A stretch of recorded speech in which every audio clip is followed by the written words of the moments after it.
안녕하십니까? 네, 안녕하십니까? 네, 오늘은 어떤 소식인가요? 네, 러시아의 우크라이나 침공 후 대사관을 폐쇄했던 각국 정부가 속속 우크라이나 수도 키이우로 복귀하고 있습니다. 미국 대사관은 이달 말에 키이우 복귀를 바라고 있습니다. 국제 언론 감시 단체인 국경 없는 기자회가 2022 세계 언론 자유 보고서를 발표했습니다. 임란 칸 전 파키스탄 총리가 신성 모독 혐의를 받고 있다는 소식 이어서 전해드리겠습니다. 네. 자, 지구촌 오늘 첫 소식입니다. 먼저 우크라이나부터 가보겠습니다. 자, 우크라이나를 떠났던 각국의 대사관들이 다시 복귀하는 움직임을 보이고 있다고요? 네, 그렇습니다. 덴마크가 2일 전쟁 발발 9주 만에 우크라이나 수도 키이우에 대사관을 다시 개관했습니다. 재개관식에 참석한 에페 코포드 덴마크 외무장관은 이날 소셜미디어에 지난 2달 동안 이곳에 있었던 덴마크인들과 현지 직원들을 만났다고 전했는데요. 덴마크 외무부는 코포브 장관이 키이우 대사관에 덴마크 국기가 다시 개양되는 걸 지켜봤다고 소개했습니다. 예. 자, 또 키이우에 대사관을 다시 연 나라가 있습니까? 네, 한국 대사관도 다시 문을 열었습니다. 한국 외교부는 지난 1일 대사와 일부 직원이 대사관에 복귀했고 2일부터 업무에 들어갔다고 밝혔고요. 헝가리도 지난 주말에 서부 도시인 르비우에서 키이우로 대사관 이전을 완료했습니다.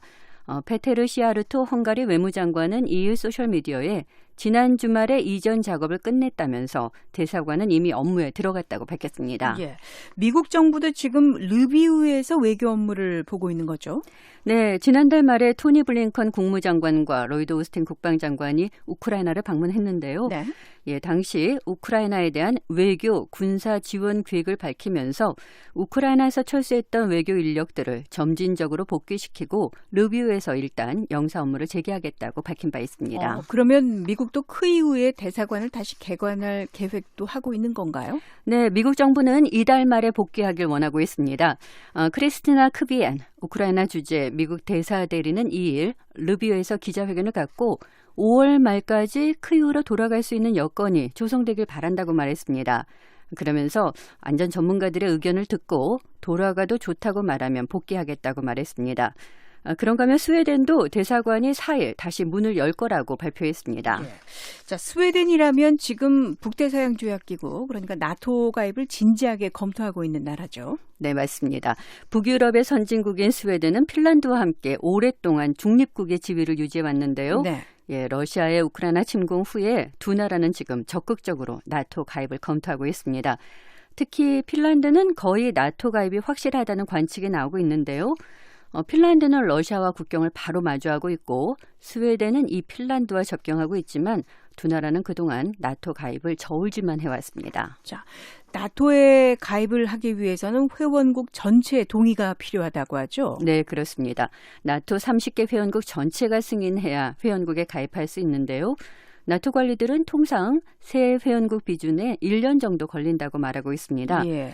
예, 하지만 앞서 옌스 스톨텐베르크 나토 사무총장은 이 두 나라가 나토 지원을 결정하면 큰 환영을 받을 거라면서 빠른 절차가 진행될 걸로 기대한다고 말한 바 있습니다. 네.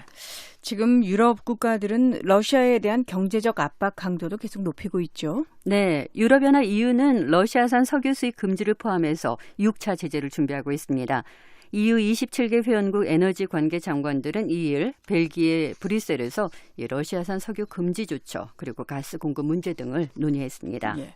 자, EU 안에서도 말이죠. 그 회원국의 사정에 따라서 뭐 서로 다르니까요. 의견을 모으는데 어려움을 겪어왔다고요. 네, 그렇습니다.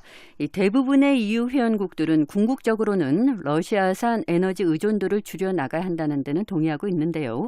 하지만 당장에 러시아산 에너지 수입을 중단하는 데는 난색을 보이는 나라가 있습니다.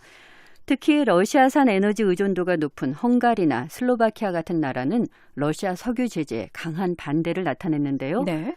반면에 폴란드나 아일랜드 같은 나라는 이 석유뿐만 아니라 이후에 더 강한 제재가 필요하다는 입장입니다. 예.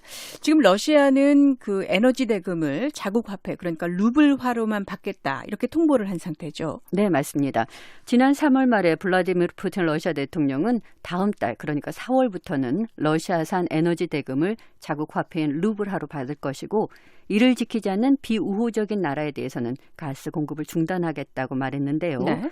예, 하지만 일부 회원국의 에너지 기업들이 이 루블화로 대금을 지급한 걸로 드러나면서 EU 차원의 통합된 대응 조처를 내놓기 쉽지 않았습니다. 예.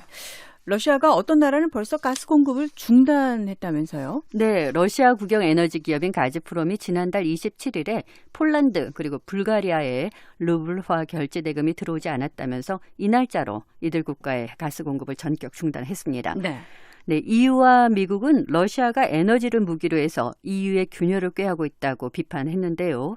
현재 이 두 나라는 러시아산 가스 공급 중단에 따른 즉각적인 영향은 받지 않는 걸로 전해졌습니다.